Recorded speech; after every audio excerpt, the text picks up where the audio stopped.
Good morning. Welcome to Susarala English channel. I am Nagavini NV, Assistant Professor of English. In today's class, let us know the difference between defining relative clauses and non-defining relative clauses.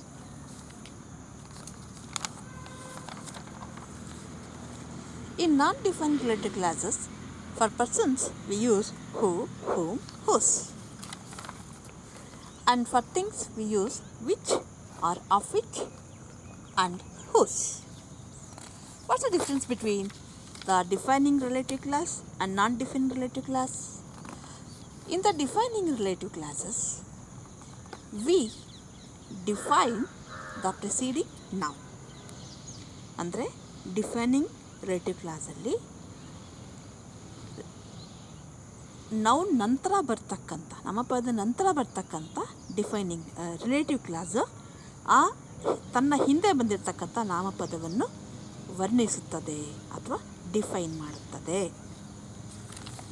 ಇಲ್ಲಿ no commas are used to separate them from noun.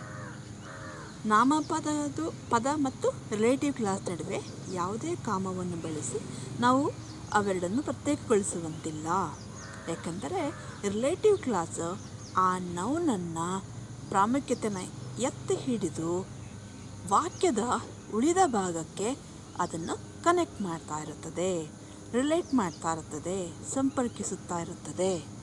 In the non-defining clauses, relative clauses are placed after nouns which are already definite. ಆದರೆ defining ಕ್ಲಾಸಸಲ್ಲಿ ಆ ರೀತಿ ಆಗೋದಿಲ್ಲ. ಅಲ್ಲಿ ಒಂದು definite ನೌನ್ಗೆ ಕ್ವಾಲಿಟಿಯನ್ನು add ಮಾಡಲಿಕ್ಕೆ ನಾನ್ defining ಕ್ಲಾಸಸಲ್ಲಿ relative ಕ್ಲಾಸನ್ನು ಬಳಸ್ತೇವೆ. ಮತ್ತು ಇಲ್ಲಿ ನಾವು they do not define noun. ಅವು ನಾಮಪದವನ್ನು ಡಿಫೈನ್ ಮಾಡ್ತಾ ಇರಲ್ಲ. They add quality to a noun, add additional information to a noun. They are sometimes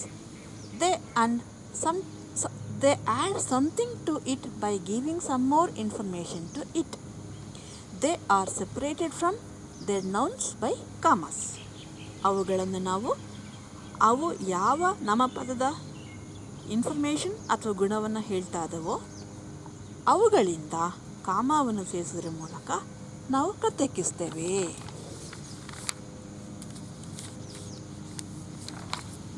ಉದಾಹರಣೆ ನೋಡೋಣ.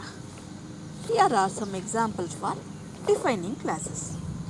The man who told me this refused to give me his name. Here, the man who told me this. This is the defining clause. The man is the noun. Who told me this is the relative clause. Who told me this is connecting the man with the remaining part of the sentence. This is emphasizing the importance of man. The man who told me this refused to give me his name. The girls who work in the shop are from my village. The girls is the noun here. Who work in the shop. Who work in the shop is a relative clause, and who work in the shop is defining the girls. Which girls? The girls in the shop. Therefore, you cannot break the sentence here by using comma. The girls, the preceding noun, is defined by the relative clause, and this relative clause connect the noun girls with the remaining part of the sentence. The girls who work in the shop are from a village. ಆ ಶಾಪ್ನಲ್ಲಿ ಕೆಲಸ ಮಾಡ್ತಿರೋ ಹುಡುಗಿಯರು ನಮ್ಮ ಹಳ್ಳಿಗೆ ಸೇರಿದವರು. The noise that he made woke up everybody. That he made is a relative clause. It is defining the noise. You cannot separate the noise and that he made. That he made is emphasizing the importance of the noise. The noise that he made woke everybody up. This relative clause is connecting the noise with the remaining part of the sentence. In the non-defining sentences, these are the examples for non-defining clauses. The patient who is very pessimistic says that he will not recover. The patient here is the noun. Who is very pessimistic relative clause. ನಿರಾಶವಾದಿ pessimistic ಅಂದರೆ the patient who is very pessimistic ಅಂದರೆ ಈ ಪೇಷಂಟ್ದು ಇನ್ನೊಂದು quality ಏನು, pessimistic, says that he will not recover. ಇದನ್ನು ತೆಗೆದಾಕಿದರೂ ಕೂಡ ಈ ವಾಕ್ಯದ ಮೂಲ ಅರ್ಥಕ್ಕೇನು ಧಕ್ಕೆ ಬರೋದಿಲ್ಲ. Patient says that he will not recover. ಅವನ ಇನ್ನೊಂದು ಗುಣ ಏನು, he is very pessimistic. Sanjay, he is very romantic, has just got engage for the 4th time. Sanjay, definite noun, has just got engaged for the 4th time. Sanjay, who is very romantic, ತುಂಬ romantic ಆದ ರಸಿಕ, ಅದಕ್ಕೆ 4ನೇ ಬಾರಿ engage ಮಾಡ್ಕೊಂಡಿದ್ದಾನೆ. ಇದು ಒಂದು additional information about Sanjay.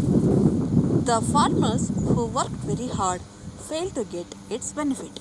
Farmers, ರೈತರು, ಹೂ ವರ್ಕ್ ವೆರಿ ಹಾರ್ಡ್, ಅವರ ಗುಣ ಕಷ್ಟಪಟ್ಟು ಕೆಲಸ ಮಾಡೋದು. Fail to get its benefits, farmers fail to get its benefits ಆಗುತ್ತೆ. Farmers who work very hard, ಅವರ ಒಂದು ಗುಣವನ್ನು ಸೇರಿಸಲಿಕ್ಕೆ ಈ ಒಂದು ರಿಲೇಟಿವ್ ಕ್ಲಾಸನ್ನು ಬಳಸಿದ್ದೇವೆ. ಹೀಗೆ in the defining relative clauses we use relative clauses to emphasize the importance of noun and to connect the preceding noun with the other part of the noun. In the non-defining classes, we use relative classes in order to add additional information to the definite noun. The importance of comma in relative classes. In relative classes ಅಲ್ಲಿ ಕಾಮಾದ ಪ್ರಾಮುಖ್ಯತೆ ಏನು? When we use comma, the meaning of the sentence will be changed. ವಾಕ್ಯದ ಅರ್ಥ ಬದಲಾಗತ್ತೆ.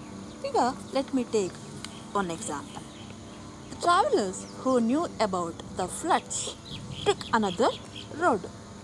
Travelers who knew about the floods took another road.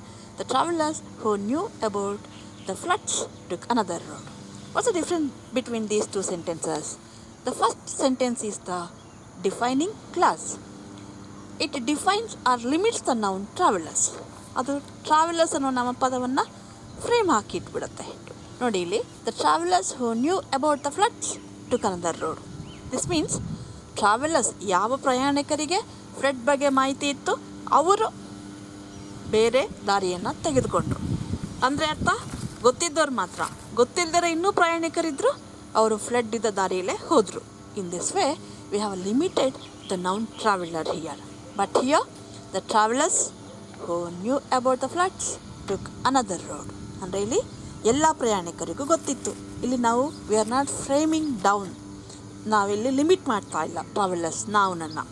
ಇಲ್ಲಿ travellers who new about the floods took another road, ಎಲ್ಲ ಟ್ರಾವೆಲರ್ಸ್ಗೂ flood ಬಗ್ಗೆ ಮಾಹಿತಿ ಇತ್ತು, ಅವರೆಲ್ಲರೂ ಬೇರೆ ರಸ್ತೆಯನ್ನು ತೆಗೆದುಕೊಂಡ್ರು ಅಂತ ಅರ್ಥ ಆಗುತ್ತೆ. ಹಾಗೆಯೇ ಬೇರೆ ಉದಾಹರಣೆಗಳನ್ನು ನೋಡೋಣ. People who have maintain social distance remain safe.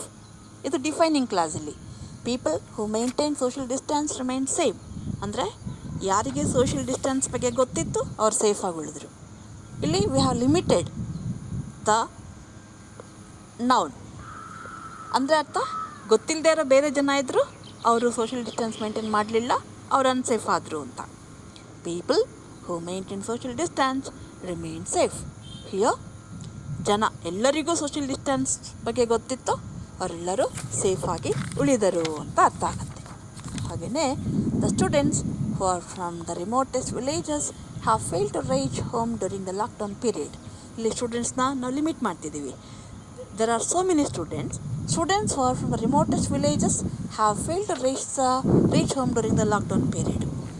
ಎಲ್ಲ ವಿದ್ಯಾರ್ಥಿಗಳಿಗೂ ತೊಂದರೆ ಆಗಿಲ್ಲ, ಯಾರು ರಿಮೋಟೆಸ್ಟ್ ವಿಲೇಜಿಂದ ಬಂದಿದ್ದರು ಅವರಿಗೆ ಮಾತ್ರ ತೊಂದರೆ ಆಯಿತು.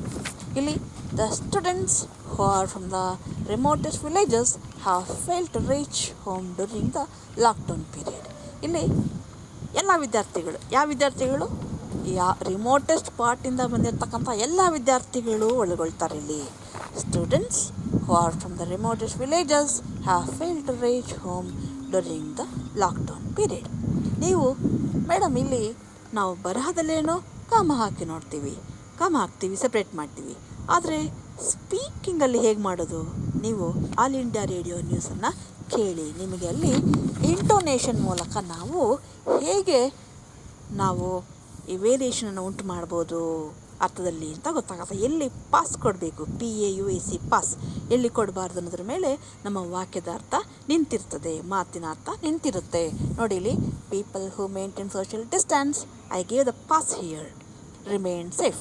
ದಿಸ್ ಮೀನ್ಸ್ ಅಂದರೆ ಗೊತ್ತಿದ್ದವ್ರು ಮಾತ್ರ ಅಂತ. ಇಲ್ಲಿ people who maintain social distance remain safe. ಇಲ್ಲಿ I gave one pass here and another pass here. People who maintain social distance remain safe here. That means I have given a break here and one break here. That means I have added this quality to the people. I think you have understood both the topic, the difference between defining and non-defining clauses, and the difference that the usage of comma makes in a sentence. You practice it with some other examples. If you have any query, comment it in the post box. And if you like the lecture, please subscribe to my channel. Take care. Bye.